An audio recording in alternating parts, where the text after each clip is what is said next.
What happens when the doctor gets it wrong? We trust doctors with our lives, and when that trust is broken, the consequences can be catastrophic. But what happens when the AI doctor gets it wrong? And what if it's so fast and integrated that no one notices the mistake until it's too late? We're being sold a vision AI that scans millions of charts, spots hidden diseases, and delivers perfect diagnoses in seconds. AI has shown promise, like spotting tumors in radiology. But here's the catch. What if it's wrong? Unlike a human, an AI can make the same mistake for thousands of patients, instantly with total confidence. We're dazzled by the tech, forgetting to ask basic questions. We're outsourcing life or death decisions to algorithms no one truly understands. A single flawed line of code could cause a silent catastrophe, affecting thousands before anyone notices. That's not progress. That's a tragedy waiting to happen. AI's big selling point in healthcare? Speed. It can analyze an MRI and spit out a diagnosis before you found your insurance card. In theory, this means faster results and quicker treatment. But when AI is wrong, it's a high-speed disaster. Imagine a self-driving car misidentifying a pedestrian, except now, it's your diagnosis on the line. An AI can misdiagnose every patient with the same error, at a scale no human could match. Doctors are pressured to trust the AI's confidence and speed, rubber-stamping errors into reality. Human medicine has friction, second opinions, doubt, time to reconsider. AI removes that. We're building a healthcare superhighway with no speed limits, no guardrails, and no one checking if the bridges are finished. The efficiency is seductive, but the risks are enormous. And we're all being told to get in the car and enjoy the ride. Every AI is only as good as its training data. If you feed it biased data, you get biased results. Except now, the garbage out is a life or death diagnosis. Medical data has long focused on white men, so AI becomes an expert on them, and dangerously clueless for everyone else. For example, an AI trained mostly on light skin may miss cancer on dark skin. The result? A system that amplifies existing inequalities, now with the speed and authority of technology. We're rushing to deploy these systems without fixing the data, building a high-tech hospital on a foundation of bias. Until we fix this, AI will only make healthcare's inequalities worse. This isn't speculation, it's already happening. A major US hospital used an algorithm to predict who needed extra care, but it used past spending as a proxy for illness. The result? Black patients were systematically denied care because less had been spent on them historically. The AI learned our biases and turned them into clinical recommendations. IBM's Watson for Oncology was supposed to revolutionize cancer care, but it gave unsafe recommendations because it was trained on limited hypothetical cases.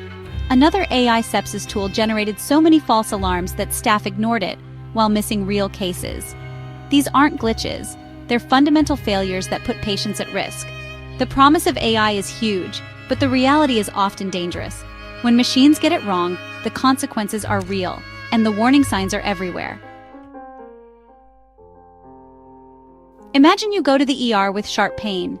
Instead of a full workup, your symptoms are plugged into a new AI, diagnosis indigestion, confidence 98.7%. Would you trust it? Most of us wouldn't.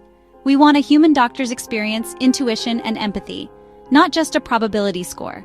Yet healthcare is moving toward this AI-driven future. We're being asked to trust systems that are less nuanced and less accountable than doctors. If a doctor makes a mistake, there are consequences. If an AI does, who's responsible? The hospital? The tech company? No one. We're trading speed for a new kind of risk, invisible, systemic, and impersonal. Before we go further, we need a real conversation about what risks we're willing to accept. Because right now, those decisions are being made for us, far from the ER. Now add climate change to the mix. As the planet warms, disease patterns shift. Mosquitoes bring tropical diseases to new places, and extreme weather causes new health crises. AI, trained on old data, can't keep up with these changes. It's like using a 1950s map in a hurricane. An AI in Canada might miss dengue fever because it's never seen it there before. Extreme events, floods, heat waves, wildfires, create unpredictable health threats AI isn't trained for. The gap between what AI knows and what's really happening grows wider. Our reliance on AI could make us slower to respond to new threats. We're building a system for yesterday's diseases, while tomorrow's are already here. The final problem? The slow removal of human oversight.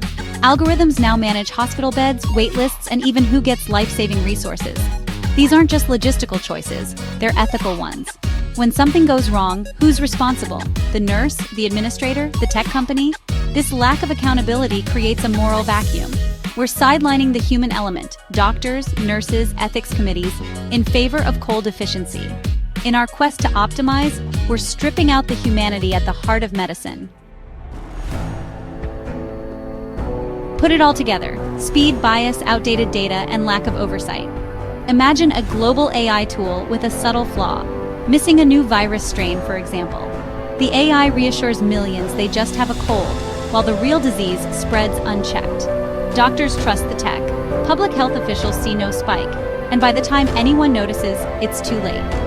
With AI, a single error can go global instantly. We're creating a monoculture in healthcare, making us vulnerable to a single, devastating mistake. The potential for crisis is immense, and we're building it ourselves. We're so focused on AI's benefits, we're ignoring the systemic risks. If we keep going, our own technology could cause the next great health catastrophe. The road to hell, it turns out, is paved with good intentions and bad code.